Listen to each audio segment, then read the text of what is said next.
Here is the secret nobody tells you about Pisa's bell tower. It was leaning in 1173, long before builders finished putting the roof on. This diagram shows exactly what happened underground. By the time construction reached the third floor, the heavy stone structure began compressing a layer of uneven, soft river silt and clay, causing one side to physically sink.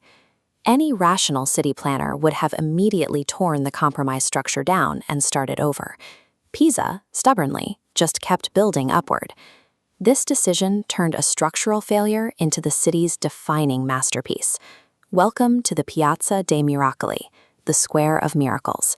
Step back and you realize the isolated tower sits inside a wildly ambitious, massive medieval complex. The entire square is defined by a striking, uniform aesthetic. 4 distinct masterworks built of bright white marble, standing out sharply against a flat green lawn. Right next door is the cathedral. It's the true original heart of this cluster, even though it ended up overshadowed by its standalone bell tower. To really comprehend that famous accident in the sky, you first have to explore the highly intentional miracles built right here on the ground. If we step away from the crowds and walk into the enclosed walls of the Campo, the atmosphere shifts completely. This cemetery holds an incredible collection of ancient Roman sarcophagi and rare medieval frescoes. They suffered severe damage during World War II, but artisans are patiently restoring them today. Walk back across the grass and you meet the imposing, domed facade of the baptistry. Inside, the geometry of the dome creates a distinct sound. One singer hitting a single note can fill the space with what sounds like a layered, blooming choir.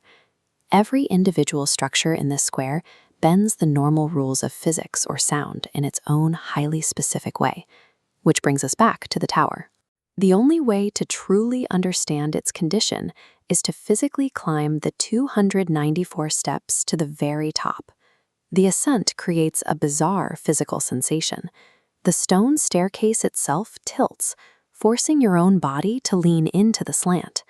For a few minutes, your entire sense of gravity gets totally scrambled. Once you break out into the open air of the top belfry, you are immediately confronted by 7 massive, heavy bells hanging right over your head.